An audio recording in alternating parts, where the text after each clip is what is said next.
వార్తలు వాస్తవాలు ఇవాల్టి వార్తలు వాస్తవాల్లో మనతో ఉన్నారు బీఆర్ఎస్ పార్టీ సీనియర్ నాయకులు రాజారాం యాదవ్ గారు అండ్ రాజకీయ విశ్లేషకులు డాక్టర్ సంగాని మల్లేశ్వర్ గారు వరంగల్ నుంచి మనకు లైవ్లో జాయిన్ అవుతున్నారు. గుడ్ మార్నింగ్ అండి. రైట్, నిన్న భారత పార్లమెంట్ మరొకసారి ఉలిక్కిపడింది. 22 years బ్యాక్ అప్పుడు లష్కరే తోయబా ఉగ్రవాదులు దాడి చేసినటువంటి నిన్న డిసెంబర్ 13వ తారీఖునే ఎగ్జాక్ట్గా అదే డేట్న 22 years తర్వాత మళ్ళీ పార్లమెంట్ భద్రత అనేది వాళ్ళ ప్రశ్నార్థకంగా మారింది. నిన్న ప్రశ్నోత్తరాల సమయం జరుగుతుంటే ఆ సమయంలో దుండగులు పార్లమెంట్లోకి చొరబడి ఆ గ్యాలరీ నుంచి విజిటర్స్ గ్యాలరీ నుంచి చొరబడి ఒక పొగ వదిలి అక్కడ బీభత్సం సృష్టించారు. దీంతో అక్కడ ఎంపీలందరూ కూడా చాలా ఆందోళనకు గురయ్యారు. ఎందుకంటే ఏం జరుగుతుందో అనేది అర్థం కాని పరిస్థితి కాసేపు నెలకొని అందరినీ ఒక భయభ్రాంతులకు గురి చేసింది ఈ ఘటన. సో దీంతో పార్లమెంటు భద్రత, అసలు నిజంగా పార్లమెంటు భద్రత ఉందా, భద్రత క్షేమమేనా కాదా అన్నటువంటి ప్రశ్నలు దేశవ్యాప్తంగా ఇవాళ ఉత్పన్నమవుతున్నాయి. ఈ ఘటన మొత్తం కలకలం రేపింది. రాజారాం యాదవ్ గారు, నిన్న పార్లమెంట్లో జరిగినటువంటి ఘటన దేశ భద్రతను, ఆ మాటకొస్తే పార్లమెంటు భద్రతను ఎంత ప్రశ్నార్థకంగా చేసింది? చాలా హేయమైన చర్య. దీన్ని అందరూ తీవ్రంగా ఖండించాలి. ఎందుకంటే ఇది దేశ సమగ్రకు సంబంధించినటువంటిది, మన దేశం సంబంధించినటువంటిది. దేశం మీద దాడి జరిగినట్లే పార్లమెంట్ అంటే అదే ప్రజాస్వామ్యం యొక్క దేవాలయం, మన టెంపుల్, దేశానికి ఒక టెంపుల్ లాగా మనం గౌరవించి ఆరాధించే ఒక ప్రజాస్వామ్య వ్యవస్థ మీద జరిగినటువంటి దాడిగా, దేశం మీద జరిగిన దాడిగా మనం చూడాల్సిన అవసరం ఉంటుంది. వాస్తవంగా చాలా దురదృష్టకరం. ఎందుకంటే అగంతకులు వచ్చి పార్లమెంటు వెళ్ళలోకి వచ్చి వాళ్ళు స్మోక్ బాంబ్స్ను వేసేంత నిర్లిప్తంగా అంత భద్రత లేమి కనిపిస్తుందంటే అసలు సిగ్గుచేటిది. ఇది దేశం యొక్క బీజేపీ దేశభక్తులము, మేము దేశం మా వల్లనే భద్రత ఉంటుందని చెప్పేసి మాట్లాడేటువంటి సందర్భంలో గతంలో కూడా పార్లమెంటు మీద కూడా దాడి జరిగినప్పుడు కూడా బీజేపీ వాళ్ళు ఉన్నారు. ఆ రోజు కూడా బీజేపీ ప్రభుత్వం ఉన్నది. సరిగ్గా 22 సంవత్సరాల క్రితము అగంతకులు వచ్చి అంబాసిడర్ కార్లో వచ్చి దాడి చేసి చాలామంది పోలీసుని, భద్రతా సిబ్బందిని చంపేసింది. సరిగ్గా అదే రోజు నిన్నటికి 22 సంవత్సరాలు ఆ రోజుకి వాళ్ళు వచ్చి ఇలా వాళ్ళు లోపలికి వెళ్ళలోకి వచ్చి అప్పుడు జరిగిన ఘటన ఏమో పార్లమెంట్ బయట వరకే, వాళ్ళు లోపలికి ఎంటర్ కాలేక లోపలికి వచ్చిండ్రు. కానీ నిన్న లోపలికి రావడం, లోపలికి వచ్చి వాళ్ళు బాంబులు విసరడం అంటే అసలు ఏ స్థాయిలో ఉన్నది భద్రత, ఎంత నిర్లిప్తంగా ఉన్నది మోడీ ప్రభుత్వం అనేది మనం అర్థం చేసుకోవాలి. ఇవాళ ఇంకొకటి, ఇప్పుడు ఇదే వేరే పార్టీ వాళ్ళు కనుకుంటే రకరకాలుగా మాట్లాడే వాళ్ళు బీజేపీ ఎంపీ సంబంధించిన వాళ్ళు ఇలా గ్యాలరీకి పంపిండ్రు, విజిటర్స్ గ్యాలరీకి పంపిర్రు, వాళ్ళే పాసులు ఇచ్చిండ్రు. BJP MP. అదే వేరే పార్టీ వాళ్ళు అయితే కాంగ్రెస్ పార్టీ, లేకపోతే ఇంక సపోజ్ టీఆర్ఎస్ పార్టీ, ఇంకో పార్టీ అయి ఉంటే, కమ్యూనిస్ట్ పార్టీలు అయి ఉంటే రకరకాలుగా మాట్లాడు. ప్రతిపక్ష పార్టీలు ఎవరైనా సరే ఇలా రకరకాలుగా మాట్లాడేవాళ్ళు, వాళ్ళే పంపించరని, వాళ్ళే కారణమని, వాళ్ళు దేశద్రోహులని రకరకాల లేబుల్స్ వేసేటోళ్ళు చాలా. ఇవాళ మరి ఏం సపోర్ట్ చేస్తలేరు మరి బీజేపీ ఎంపీలు. మరి ఎవరు ఆయన పంపించిండా? బీజేపీ దర్యాప్తు జరపాలి కదా. ఇలా మరి దాని కారకుడు బీజేపీ ఎంపీ ఎందుకు చేస్తున్నారు ఈ సందర్భంలో? గతంలో కూడా ఇదే భారతీయ జనతా పార్టీ 2019లో మోడీ గారు ప్రధానమంత్రి ఉన్న సందర్భంలోనే పుల్వామా దాడి జరిగింది. పుల్వామా ఆర్మీ కాన్వాయ్ పోతుంటే శ్రీనగర్, జమ్మూ కాశ్మీర్ మధ్యలో పుల్వామా దగ్గర టెర్రరిస్టులు వచ్చి అటాక్ చేశారు. దానికి అప్పుకోవడం కోసం నువ్వు పాకిస్తాన్ మీద సర్జికల్ స్ట్రైక్ చేసినావు. అంతకుముందు పుల్వామా కంటే ముందు పఠాన్కోట్ అనే ఆర్మీ బేస్ మీద దాడి చేసినారు. అగంతకులు వచ్చి ఆర్మీ బేస్ మీద వచ్చి దాడి చేసినారు. అది అంటే ఎంత భారతీయ జనతా పార్టీ ప్రతి సందర్భంలో మేము చెప్తాం దేశభక్తులము, మా ద్వారానే అసలు దేశం గొప్పగా ఉన్నది, భద్రత ఉన్నదని చెప్పేసి మాట్లాడతారు. అసలు వీళ్ళే ఆర్మీ చేసే ప్రతిదానికి, ఆర్మీ చేసే ప్రతి కార్యక్రమానికి మేమే కారణం, మేమే ఆర్మీ నాయకులు, ఆర్మీ ఆఫీసర్స్ లాగా బీజేపీ కార్యకర్తలంతా చెప్పుకుంటారు. కానీ మరి ఇదేంటి? మరి ప్రతి సందర్భంలో ఎందుకు విఫలమవుతున్నారు? ఎందుకు దేశ భద్రతను మీరు పణంగా పెడుతున్నారు? ఎందుకంత నిర్లిప్తత? కాబట్టి ప్రజలు అర్థం చేసుకోవాల్సిన అవసరం ఉంది. మనం ఈ సందర్భంలో రాజకీయాలకు అతీతంగా మనం మాట్లాడాల్సిన అవసరం ఉంది. అంటే ఎగ్జాక్ట్ డేట్ కూడా రాజారాం యాదవ్ గారు డిసెంబర్ 13. అప్పుడు లష్కరే తోయబా అప్పుడు ఆ ఘటన జరిగినప్పుడు కూడా సేమ్ డిసెంబర్ 13. అంటే 22 years తర్వాత అదే డేట్ తోటి మళ్ళా జరిగింది అంటే రకమైన నిజంగా అంటే ఏమైనా ఇండికేషన్ ఇస్తున్నారా, రకమైన వార్నింగ్ అనేది? అంటే ఇప్పుడు వేరే దగ్గర జరిగిందంటే సరే, ఎక్కడో జరిగింది, భద్రతా సిబ్బంది ప్రయత్నం చేసినప్పటికీ ఇంటెలిజెన్స్ ఫెయిల్యూర్ వల్లనో ఏదో జరిగింది, అన్ని రాకపోవచ్చు, కొన్ని సందర్భాల్లో రావు. కానీ పార్లమెంటు ఒక 4-5 అంచెల సెక్యూరిటీ ఉన్నటువంటి పార్లమెంట్లోకి ఎట్లా పోతారంటే అగంతకులు? ఇంత ఇంత ఇంత ఇంత నిర్లిప్తంగా ఉంటే ఎట్లా మనం? కాబట్టి దీని మీద ఖచ్చితంగా బీజేపీ ప్రభుత్వము నరేంద్ర మోడీ ప్రభుత్వం దీన్ని ఎవరైతే దీని కారకులో వాళ్ళు ఖచ్చితంగా దిగిపోవాల్సిన అవసరం ఉంది, వాళ్ళు రాజీనామా చేయాల్సిన అవసరం ఉంది, హోంమంత్రి రాజీనామా చేయాలి. రైట్ రైట్ మల్లేశ్వర్ గారు, దేశ అత్యున్నత చట్టసభ పార్లమెంటు, దట్టు కొత్తగా కన్స్ట్రక్షన్ అయినటువంటి బిల్డింగ్, సరే పాతదైనా కొత్తదైనా రక్షణ వ్యవస్థ చాలా పటిష్టంగా ఉంటుంది, ఎందుకంటే చాలా ముఖ్యమైన వ్యక్తులు, ఎంపీలు, ప్రధానమంత్రులు అందరూ ఉంటారు కాబట్టి. అటువంటి దాన్ని ఏదో బయట కాదు, పార్లమెంట్ ఆవరణలో జరిగింది కాదు, పార్లమెంటు లోపల ప్రశ్నోత్తరాలు జరుగుతున్న సమయంలో జరిగింది అంటే పార్లమెంటు రక్షణ ఏంటి, తద్వారా దేశ రక్షణ ఏంటి, ఇదంతా నిజంగా ఎంత భయాందోళన కలిగిస్తుంది. అదేదో స్మోక్ బాంబ్ అయింది కాబట్టి సరిపోయింది, అదే నిజం బాంబులు అయితే అక్కడ ఎంత భయోత్పాతం జరిగేది, ఎంత ప్రాణ నష్టం జరిగేది, ఎంత ఒక హృదయ విదారక ఘటన జరిగేదో తలుచుకుంటేనే అసలు భయం అనిపిస్తుంది. నమస్కారం అండి, ఇక్కడ ఛానల్లో ఉన్న మిత్రులకు మరి ప్రేక్షకులకు. అయితే ప్రజాస్వామ్య దేవాలయం అని చెప్తున్నటువంటి పార్లమెంట్ లో నిన్న జరిగినటువంటి సంఘటన కొంత ఇబ్బందికరమైనటువంటి విషయం. ఎందుకంటే మనం తలుచుకుంటేనే మనం ఎక్కడ ఉన్నాము, ఏం చేస్తున్నది ప్రభుత్వము అనేది కొంత మనము ఆలోచించాల్సినటువంటి అవసరం. సరిగ్గా మరి ఆనాడు తీవ్రవాదులు అంబేద్కర్ ను ఎన్నుకుంటే నిన్న మరి వారు ఎందుకు వచ్చారు, ఎవరి కోసం వచ్చారు, ఎవరు పంపితే వచ్చారు అనే విషయము మరి తెలిసాల్సిన అవసరం ఉండేది. కానీ నిన్న వచ్చినటువంటి నలుగురు అగంతకులు కూడా బీజేపీ ఎంపీ, అందులో ఇద్దరికి బీజేపీ ఎంపీ పాసులు ఇచ్చేటువంటి సందర్భము మనము ఐడెంటిఫై చేయడం జరిగింది. అయితే నాకు అనిపిస్తున్నది ఏంటంటే ఏప్రిల్లో ఎన్నికలు వస్తాయి అంటే ఏదో సర్జికల్ స్ట్రైక్ ఉండాలి కదా. సర్జికల్ స్ట్రైక్ ఇది కూడా కావచ్చు అని అనిపిస్తా ఉంది. ఎందుకంటే పుల్వామా సంఘటనను ఎన్నికలకు వాడుకున్న సందర్భం, తర్వాత సర్జికల్ స్ట్రైక్ వాడుకున్న సందర్భం. ఇప్పటి ఎందుకంటే బీజేపీకి ఇది పెద్ద అంటే ఇది కాదంటే, అంటే బీజేపీ ఎత్తుగడలో భాగమా లేకపోతే వాళ్ళ ఫెయిల్యూర్ అనేది చేయవలసినటువంటి అవసరం అయితే ఉన్నది. ఎందుకంటే గతంలో కూడా మనము 22 years బ్యాక్ సేమ్ డేట్ జరిగే వారికి కొంత భయభ్రాంతులకు గురైనటువంటి సందర్భం. ఆ రోజు పాత పార్లమెంట్ లో రక్తపు మరకలను చూసినటువంటి ఈ భారతదేశ ప్రజలు ఈరోజు కొత్తగా ఏర్పాటు చేస్తున్నటువంటి మరి మా పార్లమెంట్ లో కూడా ఈ సంఘటన జరగడం అనేది చాలా దురదృష్టకరం. ఎందుకంటే లోపల సభా మందిరాలు చాలా నానా హంగామా చేశారు, బెంచ్ల పైన దూకుతూ నిరంకుశం నశించాలి అంటూ వాళ్ళు ఒక స్లోగన్స్ ఇస్తూ స్పీకర్ చైర్ వైపు కూడా దూసుకెళ్లే ప్రయత్నం కూడా జరిగింది. అది మీకు ఆ సిచ్యువేషన్ చూసినాక భద్రతా వైఫల్యము స్పష్టంగా అవపడతా ఉన్నది. దానికి బీజేపీ కేంద్రంలో ఉన్నటువంటి బీజేపీ ప్రభుత్వము 100% బాధ్యత వహించి రాజీనామా చేయాల్సినటువంటి అవసరం ఉన్నది. ఎందుకంటే మరి అమిత్ షా గారు మరి హోంశాఖ, భద్రత ఇవన్నీ చూస్తున్నది అతను. మరి ఇక్కడ ఏం జరిగింది, ఎందుకొరకు వాళ్ళకి పర్మిషన్ ఇచ్చారు, వాళ్ళు విచిత్రం ఏంటంటే లోపలికి చొరబడి ఆ 22 ఏళ్ల కింద ఏంటంటే గేట్ దగ్గరనే నీకు చొరబడి దగ్గరనే నీకు ఫైర్ జరిగినటువంటి సందర్భం ఉన్నది లోపల జొరడానికి ఆడ కొంత నీకు.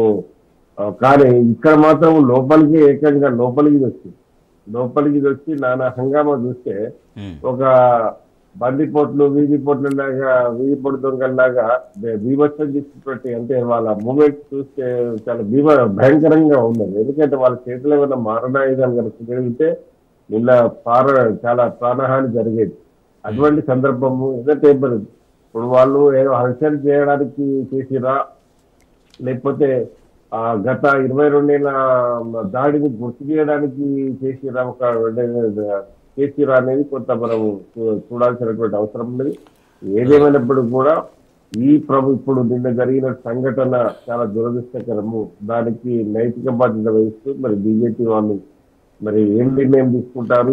రాజీనామాకు హోంమంత్రి రాజీనామా విపక్షాలు ఆల్రెడీ పట్టుబడుతూ ఉన్నాయి. రాజారాం యాదవ్ గారు అసలు మళ్ళీ వస్తాను మీ దగ్గరికి. మల్లేశ్వర్ గారు, ఎంత దుర్మార్గం అంటే అసలు మన దేశంలో యువత కూడా ఎంత వాళ్ళు బీజేపీ చెప్పే అబద్ధాల్లో పడిపోతున్నామంటే వాళ్ళ వైఫల్యాలని వాళ్ళ విజయాలుగా చెప్పుకుంటున్నారు. పుల్వామా దాడి అనేది నరేంద్ర మోడీ యొక్క వైఫల్యమే కదండి. 40 మంది ఆర్మీ మన మన మన మన మన బిడ్డలు చనిపోయిండు, మనం రక్షించే ఆర్మీ సోదరులు చనిపోయిండు. చనిపోతే దానికి బాధ్యులు ఎవరు? నరేంద్ర మోడీ కాదా, ప్రభుత్వం కాదా? వారు రాజీనామా చేయాల్సింది దాన్ని పక్కదారి పట్టించడం కోసము సర్జికల్ స్ట్రైక్ అని ఒక అబద్ధపు దాడి చేసి దాన్ని మొత్తం యుద్ధం చేస్తున్నట్లు, పాకిస్తాన్ని మెడవంచినట్లు పాకిస్తాన్ ఏదో ఓడించినట్లు ఈయన గెలిచినట్లు చేసి మొత్తం మీడియా అంతా కూడా మొత్తం రకరకాలుగా వాళ్ళే ఆర్మీ దుస్తులు వేసి చాలా టీవీ ఛానల్ మన తెలుగు ఛానల్ కూడా చూసినాం ఆర్మీ వాళ్ళే జవాన్లుగా మారి మొత్తము దేశమంతా అబద్ధం ప్రచారం చేసి దాన్ని నరేంద్ర మోడీ విజయంగా ప్రచారం చేసిండ్రు. ఏంది అసలు ఇప్పుడు ఇది కూడా వాళ్ళ విజయమేనా? ఇప్పుడు విజయంగా ప్రచారం చేసుకుంటారు, ఎలక్షన్కు వాడుకుంటారా? అంటే వాళ్ళే చేస్తున్నారా? పుల్వామా దాడి ఎవరు చేసిండ్రు? మరి ఏంది అసలు ఏం జరుగుతుంది దేశంలో?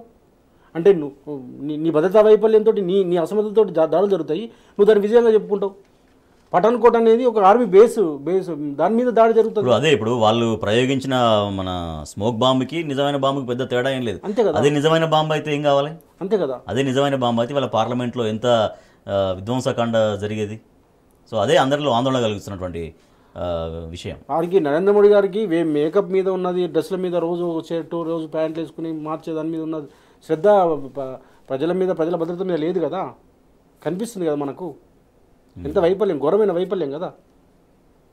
రైట్. అంటే పార్లమెంట్ లోపల జరుగుతుంది, అదే సమయంలో బయట కూడా సేమ్ అదే గ్యాస్ కొంతమంది బయట. సో బయట లోపల అంటే నిజంగా దేశ భద్రతకి అంటే వాళ్ళు పరీక్ష పెట్టారా, లేకపోతే ఒక ఇందాక వారు అన్నట్టుగా హల్చల్ చేద్దాం, ఒక సెన్సేషన్ కోసం చేద్దామని చేయడం అనేది డెఫినెట్గా దీని మీద చాలా లోతుగా ఎంక్వైరీ వాళ్ళు ఏమంటున్నట్టే వాళ్ళు రాజేష్ గారు వాళ్ళు చాలా పగడ్బందీగా వాళ్ళ అపజయాలు విజయాలుగా ప్రచారం చేసుకుంటున్నారు. అది మా దౌర్భాగ్యం. పుల్వామా లాంటి మళ్ళీ ఎందుకు చెప్తున్నారంటే పుల్వామా లాంటి దాడిలో 40 మంది చనిపోతే దానికి బాధ్యత వహించాల్సి ప్రభుత్వం పోవాలి. గతంలో లాల్ బహదూర్ శాస్త్రి లాంటి రైలు వచ్చిన ఘటనకు రాజీనామా చేసిండ్రు. అట్లాంటి దేశంలో మనం ఉన్నాం, అట్లాంటి దేశ చరిత్ర మనకు ఉన్నది, అంత గొప్ప నాయకులు మన దేశాన్ని పాలించిండ్రు. అట్లాంటిది ఇలా దాన్నే విజయాలుగా ప్రచారం చేసుకున్నారు, మనం దాంట్లో పడుతున్నాం. అది బాధాకరమైన విషయం. రైట్. మల్లేశ్వర్ గారు, సో విపక్షాలన్నీ పట్టుబడుతున్నాయి హోంమంత్రి రాజీనామా చేయాలనేది. ఎందుకంటే ఇది ఒక ముమ్మాడికి భద్రతా వైఫల్యమే. డైరెక్ట్ స్వయంగా ఏదో పార్లమెంటు బయట కాదు, లేకపోతే కొంచెం దూరంలో కాదు, పార్లమెంట్ లోపల సభ జరుగుతున్నప్పుడు జరిగింది అంటే అది పొగ కాబట్టి సరిపోయింది. నిజంగా బాంబు అయితే పరిస్థితి ఏంది, వాళ్ళ దేశం అంతా ఎట్లా ఉండనేది ఒక భయం అనేది వాళ్ళందరిలో కూడా కనిపిస్తూ ఉంది.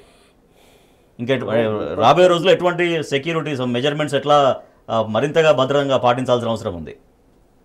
విపక్షాలు కోరినట్లే చాలా నిజాయితీ ఉందండి. ఎందుకంటే వాళ్ళ చిత్తశుద్ధిని మనం శంకించాల్సిన అవసరం లేదు.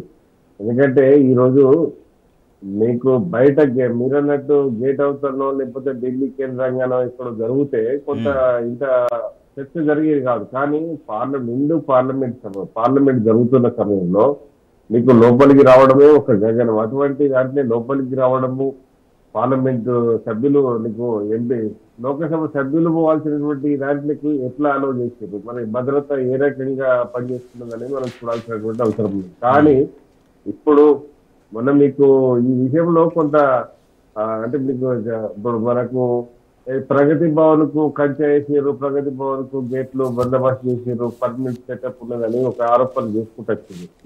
ఇప్పుడు దాని విషయంలో వీళ్ళకి అర్థమై ఉండాలి. ఎందుకంటే ఒక సీఎం కు భద్రత అంటే అది కేసీఆర్ ఉన్నా, రేవంత్ రెడ్డి ఉన్నా, లేకపోతే ఇంకా కిరణ్ కుమార్ రెడ్డి ఉన్నా, ఎవరున్నా కూడా భద్రత ఏ రకంగా ఉండాలనే దాని మీద తెలంగాణ పోలీసు తీసుకున్నటువంటి నిర్ణయాన్ని ఈరోజు తప్పుపట్టి దాన్ని రాజకీయం చేసినటువంటి సందర్భం కూడా ఉన్నది. ఎందుకంటే అది కంచేసింది కూడా వాళ్ళేనే, మనం కాదు. ఆ కంచెను కూడా కాంగ్రెస్ ప్రభుత్వం కిరణ్ కుమార్ రెడ్డి ఉన్నప్పుడు వేసిండ్రు, బందోబస్తుగా ఉద్యమ సందర్భంలో వేసిండ్రు. కంచె వేసింది వాళ్ళే, కంచె తీసేసింది వాళ్ళే. మాత్రము ఇక్కడ ఈ గవర్నమెంట్ అనేది అది పోలీసు ఇంటెలిజెన్స్ అడ్వైస్ తోటి కదా చేసేదంతా కూడా. అది ఎవరో మన ఇంటికి చేసుకునేది కాదు కదా. అది ఎవరున్నా కూడా మనకు వాళ్ళు ఇప్పుడు ఏ ముఖ్యమంత్రి ఉన్నా అది రక్షణ అవసరమే, ఏ ముఖ్యమంత్రి ఉన్నా కూడా అది మనకు ఆ మాత్రం. ఎందుకంటే ఇప్పుడు అటువంటి సంఘటన ఇది జరిగితే రేపు కింద దాన్ని చిత్రీకరించే వాళ్ళు ఆ పరిస్థితి ఉంటది కదా. అది ఎవరికైనా అది కరెక్ట్ కాదు. నిన్న అసెంబ్లీ మీడియా పాయింట్ వద్ద బీఆర్ఎస్ వర్కింగ్ ప్రెసిడెంట్ మాజీ మంత్రి కేటీఆర్ నిన్న మాట్లాడారు. రుణమాఫీ ఏది, అధికారంలోకి వచ్చిన వెంటనే ఇస్తామన్నారుగా అంటూ కాంగ్రెస్ పార్టీ ప్రభుత్వాన్ని ప్రశ్నించారు. రైతు భరోసా కింద 15,000 ఇస్తామన్నారు రాగానే, సో దాన్ని మళ్ళీ పాత పద్ధతిలోనే ఇస్తున్నారంటూ కొన్ని ప్రశ్నలు ప్రభుత్వం ముందు ఉంచారు. అంటే బడ్జెట్ ఏంటి, వాటి పాసిబిలిటీస్ ఏంటి తెలుసుకోకుండా ఎన్ని హామీలు ఇచ్చారా, హామీలు ఇచ్చిన తర్వాత తెలుసుకుంటారా అంటూ ప్రభుత్వాన్ని ప్రశ్నించారు కేటీఆర్. రాజారాం యాదవ్ గారు, ఇప్పుడు ప్రతి సందర్భంలో కూడా అంటే కాంగ్రెస్ పార్టీ ఏం చేస్తుందంటే చాలా అలవే కానీ అమలు కానీ హామీలన్నీ ఇచ్చింది. ఎట్లనే చేసి ప్రజల్ని ఏదో రకంగా మభ్యపెట్టాలని చెప్పేసి వాళ్ళకు కూడా నమ్మకం లేకుండే. సరే ఇప్పుడు అధికారంలోకి వచ్చిన తర్వాత వాళ్ళకి ఏం చేయాలని అర్థమవుతలేదు, ఎట్లా చేయాలని అర్థమవుతలేదు. ఏం చేయాలి? గత ప్రభుత్వం మీద తప్పుడు ప్రచారం చేయాలి. ప్రభుత్వం తప్పులు చేసిందని ఆ రకంగా ప్రజల మీద ప్రజలకు అబద్ధాలు ప్రచారం చేయడము, అసత్యాలు ప్రచారం చేయడం ద్వారానే వాళ్ళు అధికారంలోకి వచ్చారు. అలవిగాని హామీలు ఇవ్వడం ద్వారా అధికారంలోకి వచ్చారు. అధికారంకి వచ్చిన తర్వాత చేతగాక తాము ఇచ్చినటువంటి హామీల్ని నిలబెట్టుకోవడానికి చేతగాక ఆర్థిక పరిస్థితి తెలుసు వాళ్ళకు సాధ్యం కాదని తెలిసి కూడా ఇచ్చిన తర్వాత ఇప్పుడు ఏం చేయాలి? గత ప్రభుత్వము తప్పులు చేసింది, ఆర్థికంగా అప్పులు చేసింది, ఆర్థికంగా చితికిపోయింది, రాష్ట్ర ఖజానా లేదు అని ప్రజలకు చెప్పడం కోసం ఒక అబద్ధం ప్రచారం చేస్తుంది, శ్వేతపత్రం విడుదల చేస్తామని. కేటీఆర్ గారు చాలా స్పష్టంగా చెప్తున్నారు. మేము ప్రతి సందర్భంలో బడ్జెట్ ప్రవేశపెట్టినప్పుడు మేము రిపోర్ట్లు ఇచ్చినాము, రిపోర్ట్ ఇచ్చినాము. అదే కదా శ్వేతపత్రం అంటే. ఇంకేంది? అప్పు ఎంత ఉంది, ఆదాయం ఎంత ఉంది, రాబడి ఎంత ఉంది, అన్ని విషయాలు చెప్పినాము. చెప్పిన తర్వాత మళ్ళీ కొత్తగా ఏంది మళ్ళీ ఆయన ఇచ్చేది? కేటీఆర్ గారు ఏమంటారు అంటే మేము ఆల్రెడీ ఇచ్చినాం కదా, శ్వేతపత్రం ఇచ్చినాం కదా, మేము కొత్తగా శ్వేతపత్రం ఇచ్చేది ఏంది అంటే తప్పుల తడక అబద్ధాలతోటి చెప్పి ప్రజల్ని ఏమార్చి మళ్ళీ మభ్యపెట్టి మేము అయ్యో ప్రభుత్వం అంతా కూడా ఇచ్చేసింది, ఇక్కడ పైసలు లేవు కాబట్టి అసెంబ్లీ బడ్జెట్ సమావేశాలప్పుడు జనరల్ గా పెట్టింది కదా ఆర్థిక అప్పులు ఎంత, ఆదాయం ఎంత, వ్యయ అవన్నీ ఏంటనేది క్లియర్ గా రిపోర్ట్స్ ఉంటాయి. సో అవన్నీ పెట్టినాం కాబట్టి మళ్ళీ ఈ శ్వేతపత్రాలు ఏంటనేది ఇవన్నీ ఏంటంటే ఒక 6 నెలలు ఏడాది అంతా కూడా వీళ్ళు ఇదే అలా చేసిండు, వీళ్ళు తప్పు చేసిండు, అలా తప్పు చేసిండు, ఆ ఎమ్మెల్యే ఇట్లా చేసిండు, ఈ ఎమ్మెల్యే ఇట్లా చేసిండు, ఈ మంత్రి అట్లా చేసిండు అని చెప్పేసి అబద్ధాన్ని మాట్లాడి ప్రచారం చేసి తప్పించుకునే కార్యక్రమం చేస్తున్నారు. నువ్వు 6 గ్యారెంటీలు ఏమన్నాడు రాహుల్ గాంధీ? ఏమన్నాడు? 6 గ్యారెంటీలకు మేము చట్టబద్ధత ఇస్తామని చెప్పిండ్రు. ఫస్ట్ క్యాబినెట్లోనే మొత్తం అన్నీ చేస్తామని చెప్పిండ్రు. ఉద్యోగాలు ఇస్తామని చెప్పిండ్రు, 2 లక్షల ఉద్యోగాలు ఇస్తామని చెప్పిండ్రు, నిరుద్యోగులను మభ్యపెట్టిండ్రు. ఏది మరి ఉద్యోగులకు సంబంధించినటువంటి కల్పన ఏది? ఇప్పుడు మళ్ళీ ఏంది? ఇప్పుడు ఆ పబ్లిక్ సర్వీస్ కమిషన్ను మొత్తం ప్రక్షాళన పేరు మీద మళ్ళీ దాన్ని 6 నెలలు ఏడాది అంటే ఎంత అన్యాయానికి గురైతున్న నిరుద్యోగులు గత ప్రభుత్వం చేసినటువంటి 1,30,000 ఉద్యోగులు ఇచ్చింది, మళ్ళీ 90,000 ఉద్యోగాలు ప్రాసెస్ కొనసాగుతున్నది. అందులో కూడా కొన్ని అయిపోయినాయి. వాటిని కూడా ఎగ్గొట్టే కార్యక్రమము ఈ ప్రక్షాళన పేరు మీద. అంటే మళ్ళీ ఒక 6 నెలలు ఏడాది దీన్ని మొత్తం కూడా ఉన్న మళ్ళీ రీనోటిఫికేషన్లు ఇచ్చి అంటే ఎంత ప్రజల్ని, ఎంత యువకుల్ని, నిరుద్యోగుల్ని, విద్యార్థులు ఎంత రకంగా ఏమారుస్తున్నారు, ఎంత మోసం చేస్తున్నారు వీళ్ళు. రైతాంగాన్ని మోసం చేస్తున్నావు. నువ్వు ఏమన్నావు? నువ్వు కౌలు రైతులకు ఇస్తా అన్నావు, మరి ఏం చేసినావు? ఎందుకు ఇస్తలేవు? ఎట్లా ఎవరిని గుర్తిస్తావు? రైతుకి ఇస్తావా, కౌలు రైతుకి ఇస్తావా? మనం మాట్లాడినప్పుడేమో ప్రజల్ని ఏమార్చిండ్రు. మేము రైతులకు ఇస్తాం, కౌలు రైతుకి ఇస్తామని ఆయన చెప్పిండు. నాగేశ్వరరావు తోటి మాట్లాడుతున్నాను, రైతు కన్నా ఇస్తాం, కౌలు రైతు కన్నా ఎవరికో ఇస్తామని చెప్పిండు, ఓపెన్గా చెప్పిండు. మళ్ళీ ఇప్పుడు ఏమంటున్నాడు? మరి కౌలు రైతుల పరిస్థితి ఏంది? ఇవాళ కదా మళ్ళీ కేసీఆర్ గారు చెప్పిందే చేస్తున్నావు. నువ్వు ధరణి తీసేస్తానన్నావు. సో అంటే వాళ్ళు ఇప్పటికిప్పుడు ఇంకా టైం సరిపోలే కాబట్టి దాని లోతుగా ఇంకా మేము దానిపైన చర్చ చేస్తాం, దానిపైన కసరత్తు చేసిన తర్వాత రివ్యూ చేసిన కదా ధరణికి సంబంధించి. ధరణి ఏంది? డిజిటలైజేషన్ అండి. గతంలో ఎంఆర్ఓలు, విఆర్ఓలు, పటేన్లు, పట్వారీలు మొత్తము రైతాంగం యొక్క సన్నకారు రైతాంగం యొక్క వాళ్ళ భూముల్ని వాళ్ళకి కాకుండా వాళ్ళకి హక్కు లేకుండా చేస్తే కేసీఆర్ గారు వాళ్ళ హక్కులు వాళ్ళకి ఇచ్చిండ్రు. రైతు హక్కు రైతుకి ఇచ్చి డిజిటలైజేషన్ చేసి ఆన్లైన్లో ఆయన ఎక్కడున్నా కానీ తన భూమిని తను ఉందా లేదా చూసుకోవడానికి రిజిస్ట్రేషన్ అయిందా లేదా అనేది అతని యొక్క పర్మిషన్ లేకుండా ఎవరికి కూడా పోయే అవకాశం లేదు. కానీ గతంలో విఆర్ఓలు వీళ్ళు ఏం చేసిండ్రు? మార్చిండ్రు. ఇప్పుడు నువ్వేమంటున్నావు? నువ్వేం చేయదలుచుకున్నావు? పేరు మార్చావు అంతే. నువ్వు డిజిటలైజేషన్ చేసిన దాన్ని నువ్వు మార్చలేవిగా. నువ్వు దాన్ని భూమాత అంటున్నావు. అంటే ప్రజల్ని ఏ మార్చడం తప్ప ఇంకోటి కాదు. వీళ్ళు ప్రజల్ని ఏ మారుస్తున్నారు? So already Congress MLC Jeevan Reddy గారు మాట్లాడుతున్నారు, ధరణి ఉండాలి, ధరణి తీసేయాల్సిన పని లేదు, ముఖ్యమంత్రి గారికి ఇదే మాట చెప్తారని. తర్వాత దాంట్లో లోపాలు సవరిస్తే లోపాలు ఏం లేవండి. మార్పు అంటే ఏంది? లోపాలని మార్చిండ్రు కేసీఆర్ గారు. పటేల్ పట్వారీ వ్యవస్థను గతంలో నందమూరి తారక రామారావు గారు తీసేసిండ్రు. దాన్ని పూర్తిగా దాని యొక్క దాని ఏం లేకుండా, దాని వాసన లేకుండా ఇలా డిజిటలైజేషన్ ద్వారా బ్రహ్మాండంగా ఆన్లైన్లో దేశంలో ఎక్కడ లేకుండా వాళ్ళు చేస్తే సమగ్రంగా చేస్తే ఇంకా నువ్వు కొత్త పీకేది నువ్వు ఏం లేదు కదా, లోపాలు కూడా ఏం లేవు కదా అలా. రైట్. మల్లేశ్వర్ గారు, కాంగ్రెస్ పార్టీ వాళ్ళ ప్రభుత్వంగా 6 గ్యారెంటీలు అనేది డెఫినెట్గా సమయము ఇవ్వాల్సినటువంటి అవసరం ఉందనేది ఆల్రెడీ కేటీఆర్ గారు మాట్లాడుతున్నారు. దాంతోపాటుగా వాళ్ళు చెప్పిన డెడ్ లైన్స్ గురించే, ఇది December 9th మేము రాగానే రైతు బంధు 15,000 ఇస్తామని చెప్పడం, తర్వాత రుణమాఫీ 2 lakhs రుణమాఫీ చేస్తామని చెప్పడం, తర్వాత ఫస్ట్ క్యాబినెట్లోనే 6 గ్యారెంటీలకు చట్టబద్ధత కల్పిస్తామని చెప్పారు. సో వాళ్ళు ఆ గడువు, ఆ నిబంధన, ఆ డేట్ చెప్పారు కాబట్టి దాని గురించి ప్రస్తుతం అయితే మాట్లాడుతున్నారు. ఇక 6 గ్యారెంటీల అమలు అనేది వాళ్ళు డెఫినెట్గా 100 రోజులు సమయం అడిగారు. ఖచ్చితంగా ఆ సమయం ఇవ్వాల్సిన అవసరం ఉందనేదే కేటీఆర్ గారు కూడా గతంలో మాట్లాడి ఉన్నారు. ఇప్పుడు అక్కడ జరిగిన సందర్భము ఎన్నికల ప్రస్తావనలో ధరణి రద్దు అనేక అంశాలు తీసుకున్నది కాంగ్రెస్ పార్టీ. ప్రజలకు చెప్పింది, ప్రజలకు చెప్పింది, ప్రజలను వాళ్ళ మనసును కూడా దోచుకున్నది. మా పద్ధతిలోనే విజయం కూడా సాధించింది. ఇక్కడ జరిగిన సందర్భం జరుగుతున్న తీరేమి అంటే ఈ 100 రోజులలో 6 గ్యారంటీలు చెప్పింది వాస్తవమే.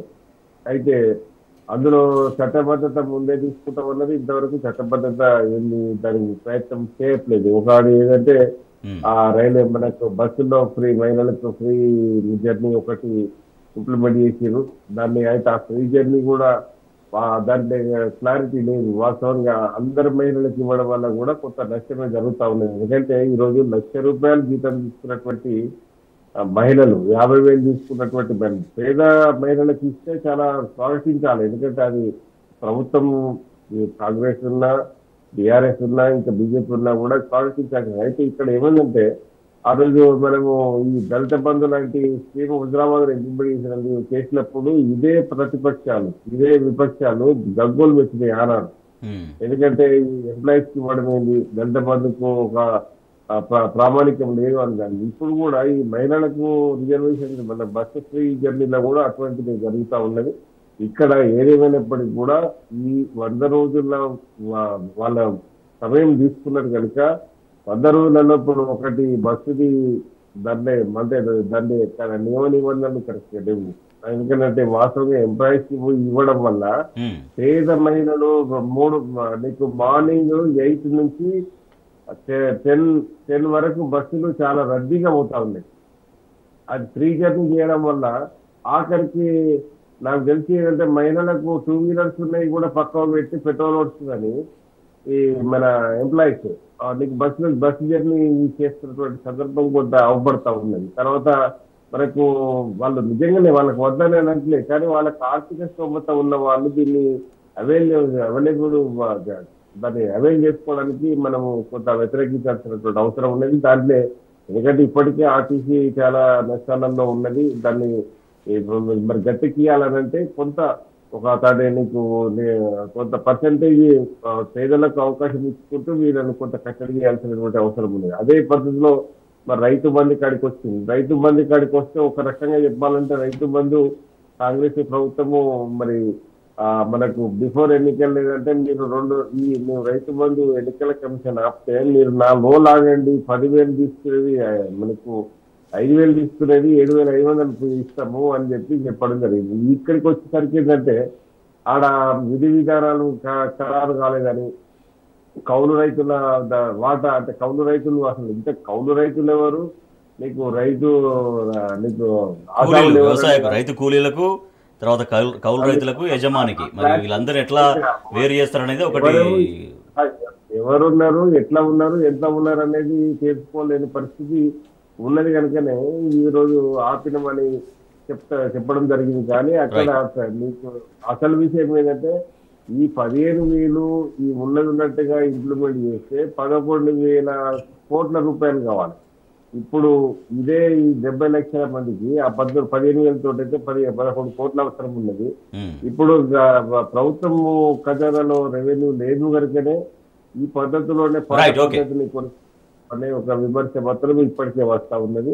అది ఏమైనప్పటికీ కూడా ఇది ఇప్పుడు ఈ 100 రోజుల వరకు వాళ్ళు ఎంత మేరకు రీచ్ అవుతారు అనేది భవిష్యత్తులో చూడాల్సిన అవసరం ఉంది. రైట్ రాజారాం గారు, ఇందాక మీరు చెప్పినట్టుగా ఇప్పుడు అప్పులు అంటే ప్రతి దాంట్లో అప్పులు ఉన్నాయనేది ఒకటి చెప్పే ప్రయత్నం ఒకటి జరుగుతుంది అనేది నిన్న దానికి కేటీఆర్ గారు చెప్పారు ఆల్రెడీ. ఇందాక మనం మాట్లాడుకున్నట్టుగా ఎవ్రీ బడ్జెట్ సమయంలో దాని ఆడిట్ లెక్కలు అవన్నీ తీస్తారు కాబట్టి దాంట్లో ఖచ్చితంగా ఉంటాయి, ప్రభుత్వం దగ్గర ఆ కాగ్ రిపోర్ట్స్లో ఉంటాయి. రాష్ట్రం ఈ సంవత్సరం, ఈ ఆర్థిక సంవత్సరంలో ఎంత రాబడి వచ్చింది, ఎంత అప్పులు ఉన్నాయి, ఎంత దాన్ని కట్టాము అన్ని రకరకాలుగా అవన్నీ ఉంటాయి. సో అవి వాళ్ళ ప్రభుత్వానికి తెలియదా, లెక్కలు లేవా? కాంగ్రెస్ పార్టీ ఏంటంటే కేసీఆర్ గారు చేసినటువంటి అభివృద్ధిని ప్రజలకు తెలుసు, వాళ్ళకు కూడా తెలుసు.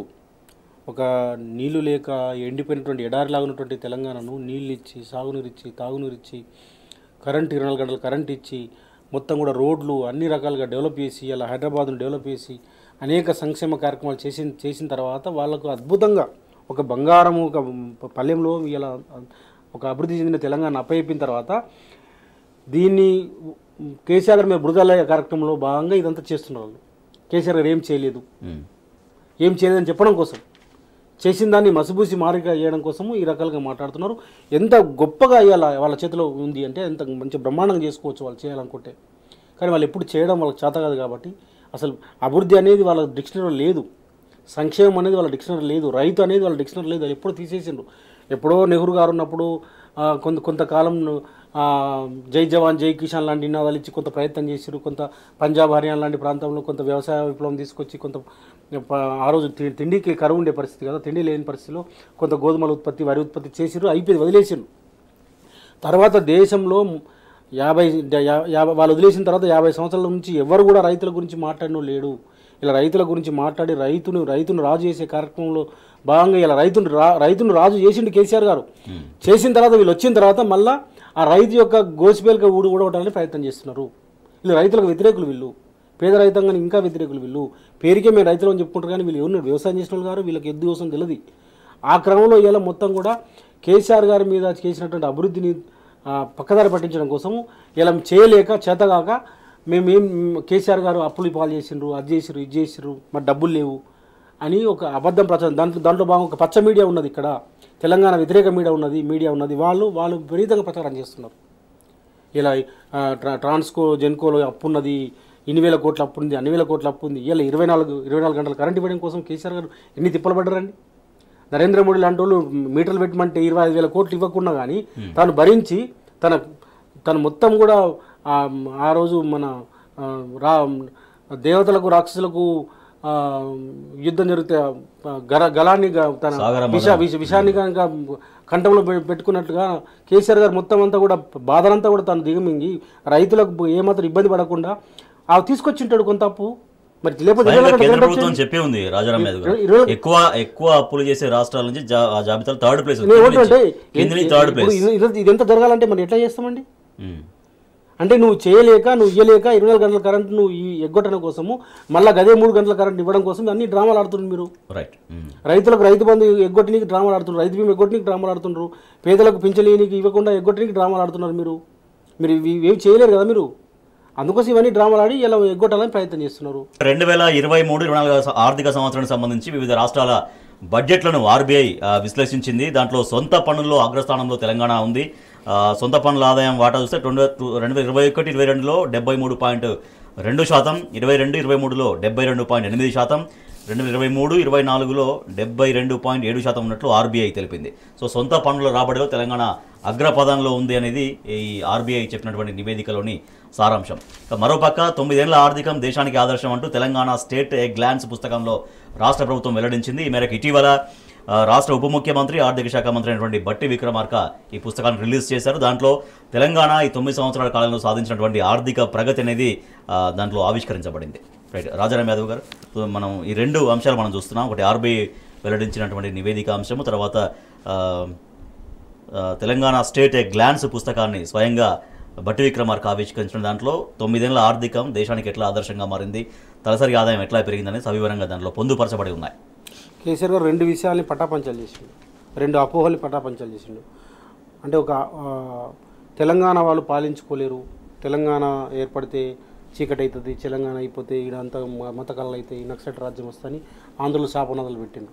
అదే ఆంధ్రలో వచ్చి ఇక్కడ వ్యాపార బ్రహ్మాండంగా అన్ని వర్గాలు అన్నమాట ఆంధ్రలే కాదు దేశంలో ఉన్నటువంటి ప్రతి ఒక్కళ్ళు వచ్చి వ్యాపారం చేసుకునేంత స్థాయిలో గొప్ప ఆర్థిక వ్యవస్థగా తెలంగాణ అభివృద్ధి సంక్షేమంలో మార్చింది కేసీఆర్ గారు. రెండోది, దేశంలో మొదటి నుంచి కూడా ఒకటి ఆర్థిక నమూనాల్లో రెండు నమూనాలు ఉంటాయి. ఒకటేమో పెట్టుబడిదారు ఆర్థిక నమూనా, రెండోదేమో సంయోగ ఆర్థిక నమూనా. బయట అయింది చాలా. ఇప్పుడు అంతకుముందు చంద్రబాబు నాయుడు గారి ఆర్థిక నమూనా చూసినాం మనం. అంటే వ్యాపారస్తులు, పెట్టుబడిదారులు, సేవా రంగం అదే అభివృద్ధి, వ్యవసాయ రంగంలో పెద్ద రాబడి రాదు, వ్యవసాయ రంగంలో డబ్బులు పెట్టడం అనేది వృధా, పేదోళ్ళకు డబ్బులు ఇవ్వడం వృధా, ధనవంతులకు వ్యాపారస్తులకు డబ్బులు ఇస్తే వాళ్ళు బ్రహ్మాండంగా ఆర్థిక అభివృద్ధి జరుగుతుందని చెప్పేసి ఒక నమూనా ఉన్నది. కేసీఆర్ గారు రెండవ నమూనాని వ్యవసాయము, పేదల సంక్షేమం అనే నమూనాను తీసుకొని దేశ పన్నులు రాబట్టడంలో కానీ, అన్ని రకాలు కానీ, రాబడి పెంచడంలో కానీ, బడ్జెట్ని పెంచడంలో కానీ ఒక బలమైనటువంటి ఒక ఆర్థిక వ్యవస్థగా తెలంగాణ మార్చిండు. అంటే వ్యవసాయాన్ని అభివృద్ధి చేయడం ద్వారా, వ్యవసాయంలో పెట్టుబడి పెట్టడం ద్వారా కూడా ఆర్థిక వ్యవస్థ బ్రహ్మాండంగా ఉంటుంది, మారుతుంది అని చెప్పేసి మొట్టమొదటి దేశంలో కేసీఆర్ గారు చెప్పిండ్రు, ఆచరించిండ్రు, చూయించిండ్రు, అభివృద్ధి చేసిండ్రు. మొత్తం ఆర్థికవేత్తలు ఏంటంటే కొద్దిమంది మెజార్టీ ప్రపంచంలో కూడా చాలామంది ఏంటంటే పెట్టుబడిదారులకే ఇవ్వాలి డబ్బులు, వాళ్ళు ఇండస్ట్రీస్ రావాలి, సేవారంగం అభివృద్ధి చెందాలి, అట్లనే లాభం అవుతుంది. మనం ఈ పెట్టుబడులను సేవారంగాన్ని కూడా అభివృద్ధి చేసినాం, ఐటీ ఇండస్ట్రీస్ అభివృద్ధి చేసినాం. అదే క్రమంలో మేజర్గా వ్యవసాయ రంగాన్ని, గ్రామీణ ఆర్థిక వ్యవస్థను బలపరిచే కార్యక్రమం చేయడం ద్వారా ఇలా దేశంలో, ఇలా ప్రపంచంలోనూ ఒక అగ్రగామిగా తెలంగాణని మార్చడంలో కేసీఆర్ గారి పాత్ర గణనీయమైనది. ఈ రెండు విషయాల్ని వారు పటాపంచలు చేశారు. తెలంగాణ వాళ్ళు పాలించుకోలేరన్న విషయాన్ని పటాపంచలు చేసిండ్రు. వ్యవసాయ రంగాన్ని అభివృద్ధి చేస్తే పెద్ద ఆర్థిక వ్యవస్థ మారదు, అభివృద్ధి చెందదు, పెట్టుబడులు రావు, లేకపోతే రాబడి రావు, పన్నులు రావు అని దాన్ని మొత్తం పటాపంచలు చేసారు వారు. రైట్ మల్లేశ్వర్ గారు, తెలంగాణ జిఎస్డిపి ఈ 9 సంవత్సరాల కాలంలో మొత్తం ఏకంగా 160% వృద్ధి సాధించినట్టుగా పుస్తకంలో పేర్కొన్నారు. అది రాష్ట్ర ప్రభుత్వం ఇటీవల విడుదల చేసింది. దాంట్లో 2014-15 ఆర్థిక సంవత్సరంలో 5,05,849 కోట్లుగా ఉన్నటువంటి రాష్ట్ర జిఎస్డిపి ఈ గత ఆర్థిక సంవత్సరం చివరి నాటికి 13,13,391 కోట్లకు పెరిగింది. సో ఒక 160% పెరిగింది. సో ఇది ఎట్లా సాధ్యమైంది అనేది కూడా దాంట్లో చాలా వివరంగా పొందుపరచబడింది ఆ పుస్తకంలో. మొదటి నుంచి కూడా జిఎస్డిపి 2014లో ప్రభుత్వం ఏర్పాటు తర్వాత ఉన్నప్పుడు ఎంత ఉన్నది, ఇప్పుడు ఎంత ఉన్నది అనేది మనం క్లియర్ గా చెప్తా ఉన్నాం. ఈ రోజు దేశంలోనే తెలంగాణ ప్రభుత్వానికి ఒక మంచి గౌరవము తలమానికంగా మిగిలినటువంటి పరిస్థితి ఏదైనా ఉన్నది అంటే అది కేసీఆర్ నాయకత్వంలోనే జరిగిందని చెప్పవచ్చు. ఎందుకంటే ప్రధానంగా మనకు కుల వృత్తులు, చేతి వృత్తులకు విధ్వంసమైనటువంటి సందర్భం ఉంది. మనకు గ్రామీణ ఆర్థిక పరిస్థితి కోసం ఈరోజు మీకు రైతులు రాజు చేయాలన్న ఉద్దేశంతో వ్యవసాయ రంగాన్ని అసలు దండగన్న వ్యవసాయాన్ని పండుగలా మార్చినటువంటి ఘనత కేసీఆర్ గారిది. ఆ క్రమంలోనే ఈరోజు మనము దేశానికి మనము చేసినటువంటి ఉత్పత్తి, మనము చేసినటువంటి ప్రోడక్ట్ ఇవాళ దేశానికి అందించే స్థాయికి ఎదిగినాం. ఆ పద్ధతిలో మనకు రైతాంగాన్ని తీర్చిదిద్దడానికి కేసీఆర్ గారు తీసుకున్నటువంటి చొరవే ప్రధాన కారణం అని భావించవచ్చు. ప్రధానంగా మనము ఇప్పుడు సరే విపక్షుడు ఇంతకుముందు రేవంత్ రెడ్డి గారు సీఎం కాకముందు చాలా విషయాల మీద ప్రభుత్వం మీద మాట్లాడినటువంటి సందర్భం ఉన్నది. ప్రభుత్వం మీద మీకు ప్రశ్నించడమా దిమ్మపోసే ప్రయత్నం చేసినటువంటి సందర్భం ఉంది. కానీ ఇప్పుడు అదే సీట్లో కూర్చున్నటువంటి రేవంత్ రెడ్డికి పెద్ద టాస్క్ అంటే రైతులకు ఇప్పుడు మనం ఈ కుర్చీలో కూర్చొని మాట్లాడినంత ఈజీగా ఆ కుర్చీలో కూర్చొని మాట్లాడే పరిస్థితి ఉండదు. ఎందుకంటే పాలన నడిపించడం అంటే ఎంత ఇబ్బంది ఉంటుంది అనేది ఇప్పుడు ఒక వారం రోజులు 2 షాట్లు తీసుకున్న ప్రమాణ స్వీకారం చేసే వారం రోజులకే కొంత అవగాహనకు వచ్చింది. అయితే మనము ఇప్పుడు వాళ్ళు చెప్పిన 100 రోజులకు ఎంత మేరకు ఈ 6 గ్యారెంటీలకు చట్టబద్ధత ఉంటుందా, 6 గ్యారెంటీలను ఇంప్లిమెంట్ చేస్తున్నప్పుడు ఆల్రెడీ ఒకటి రైతు బంధు విషయంలో కొంత వాళ్ళు ఎందుకంటే విధి విధానాల పేరు కావచ్చు, కౌలు రైతులను గుర్తించే విషయంలో కావచ్చు, రైతు కూలీలను గుర్తించే విషయంలో కావచ్చు జాప్యం అవుతుంది అనే పేరుతోటి దాన్ని ఒక 6 నెలలు అంటే ఇంకో మళ్ళా ఖరీఫ్ సీజన్ వరకు బెరద లేకుండా చేసుకొని పాత పద్ధతిలో ఇంప్లిమెంట్ చేసేది. వాళ్ళు ప్రధానంగా ఏంటంటే ధరణి రద్దు చేయాలి, ధరణిలో ఏదో లుగలుగలు ఉన్నాయి, అవకతవకలు ఉన్నాయి అనే దాని మీద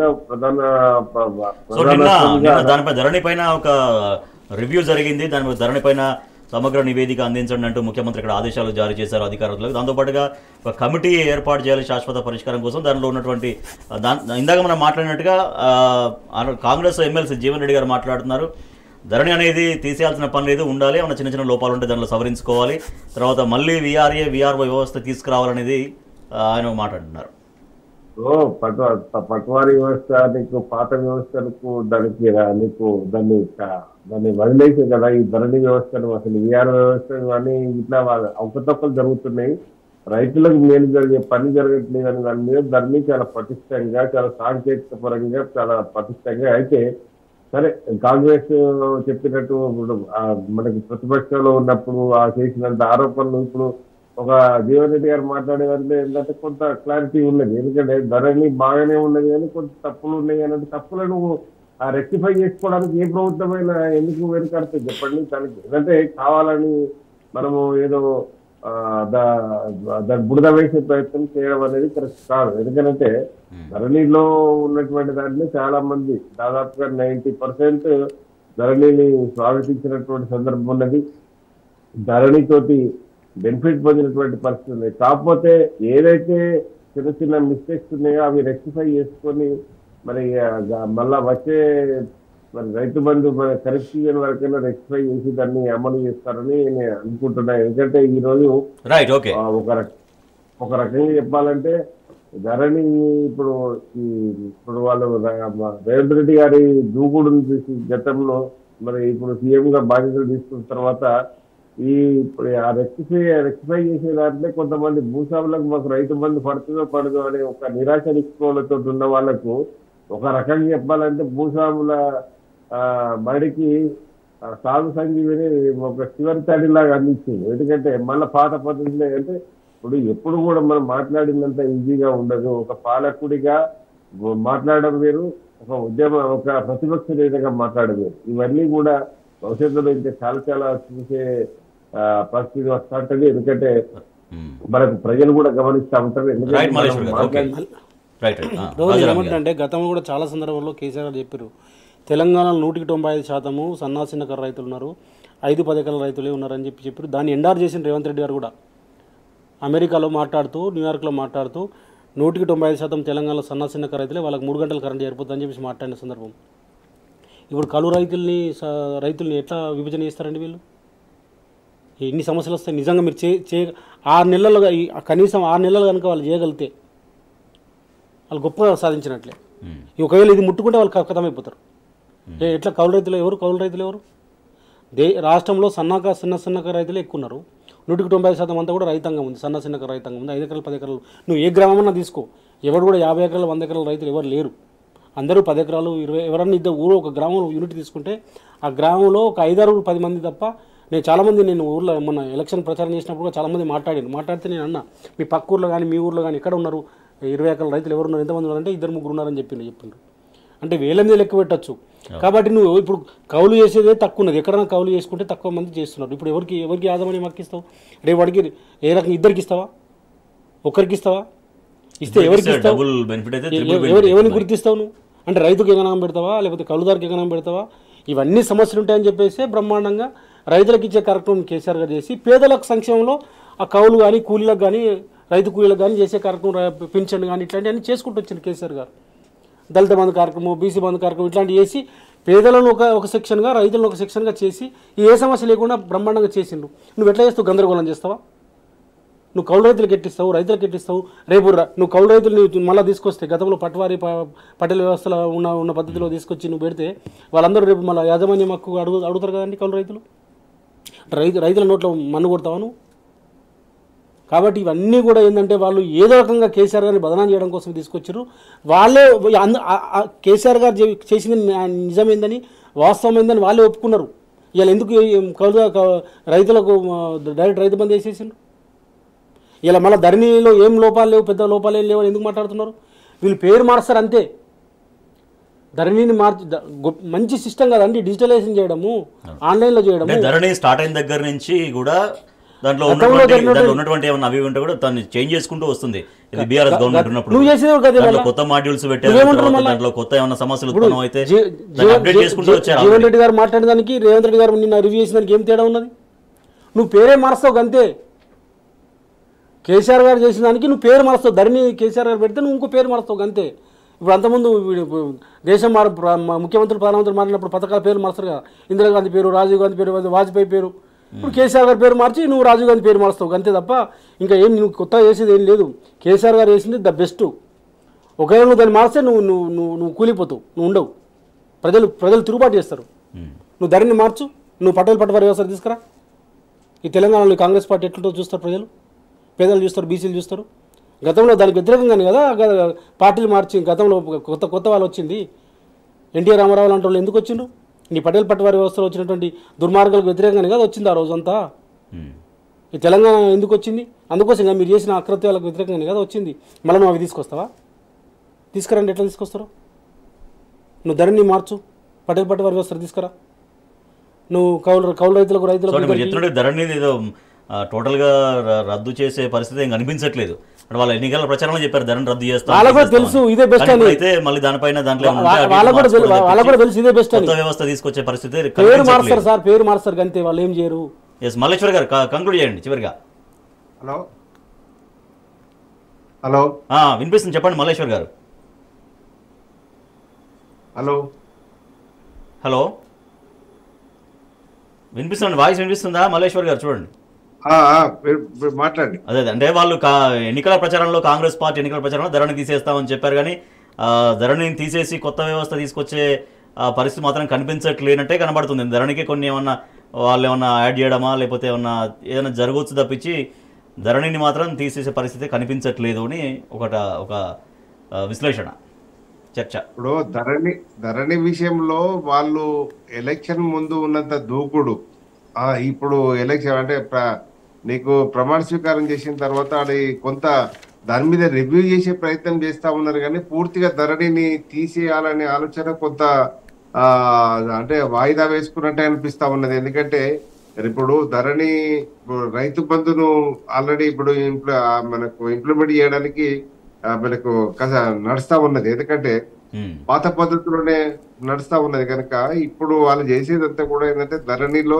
ఏమన్నా నిజంగానే వాళ్ళకు దృష్టికి వచ్చినటువంటి తప్పులు కానీ ఏమన్నా మోడిఫికేషన్స్ కొంత వాళ్ళు చేసినటువంటి ఆరోపణలు అవి ఈ ధరణి రూపంలోనే కొంత యాడ్ అంటే తీసేయడము కలపడం అనేది కొంత ఏదో ప్రయత్నం చేస్తారేమో కానీ ధరణి తీసేస్తారు అనే పరిస్థితి అయితే ఇక్కడ అవపడట్లేదు. ఎందుకంటే నిన్న ఇప్పుడు మళ్ళా కూడా తీసేసే అంశం ఎప్పుడంటే ఇప్పుడు నిన్న జరిగింది, ఇప్పుడు ఈ పాత పద్ధతిలో ఇచ్చారు.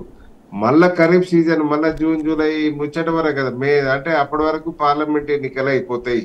దాని తర్వాత పార్లమెంట్ ఎన్నికల వరకు మరి ఇప్పుడు వాళ్ళు ఏమైనా మోడిఫికేషన్ చేస్తారా లేకపోతే దాని తర్వాత కొత్తది భూమాత ప్రవేశపెడతారా అనేది కూడా చూడాల్సినటువంటి అవసరం అయితే ఉంది.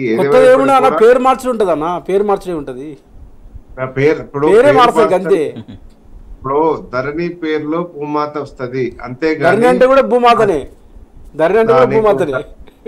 అదే అంటే ఇప్పుడు దాంట్లో ఏమైందంటే ఒక రకంగా చెప్పాలంటే నీకు మోడిఫికేషన్స్ కొత్త అంటే అడిషన్స్ డిలీషన్ చేస్తారు కావచ్చు, కానీ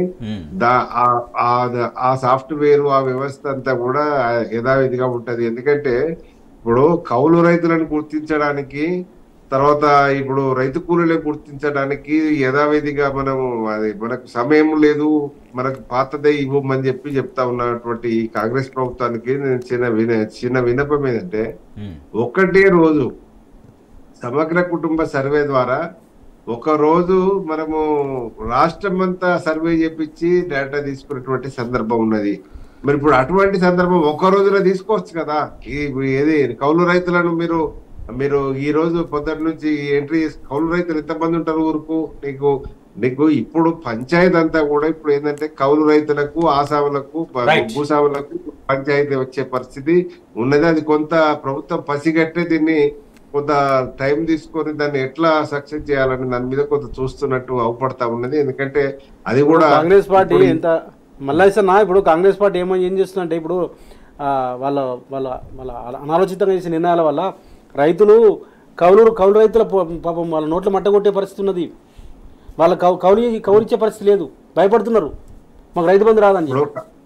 అలా వచ్చేదే 10,000 ఇన్కమ్ వస్తుంది రైతుకు, కష్టపడితే 10,000 కాకపోతే 20,000 వస్తుంది ఎకరానికి. ఇక కేసీఆర్ గారు 10,000 ఇవ్వబట్టే నువ్వు ఆ 10,000 పోతే అని చెప్పి కౌలుదారు కౌలు ఇస్తలేరు. ఇప్పుడు బంద్ పెట్టేసారు. రాజేష్ గారు ఎన్నికల మేనిఫెస్టోలో కొంత కౌలు రైతులకు మేము చేస్తామని చెప్పి వచ్చారు, కానీ ఇప్పుడు పంచాయతీ అంతా కౌలు రైతులకు తర్వాత ఆసాంలకు అంటే రైతు మన భూమి ఉన్నటువంటి రైతులకు ఉన్నటువంటి అంటే వ్యవసాయం చేయలేని రైతులకు పంచాయతీ ఇప్పుడు ఒకటి క్రియేట్ అయింది. ఎందుకంటే ఇప్పుడు ఇద్దరికి ఇవ్వలేదు ప్రభుత్వము, మరి ఒక్కరికి ఇవ్వాలనుకుంటే రైతు ఆ కౌలు రైతుకు పోతే నాకేం వస్తుంది అనే దాని మీద ఆయన భూమి ఇయ్యనంటాడు. అంటే ఒక రకంగా చెప్పాలంటే చేతికాడి బుక్క బుడగొట్టే పరిస్థితి ఇక్కడ అవపడతా ఉన్నది. ఎందుకంటే మనకు వాళ్ళకు చూద్దాం డెసిషన్స్ వస్తాయో కాంగ్రెస్ గవర్నమెంట్. ఏదేమైనప్పుడు right, thank you so much Malleshwar గారు. సమయం అయిపోయింది, అందుకే క్లోజ్ చేస్తున్నాం. Thank you so much and thank you so much Rajaram Yadav గారు. ఇది ఇవాల్టి వార్తలు వాస్తవాలు. చూస్తూనే ఉండండి టీ న్యూస్.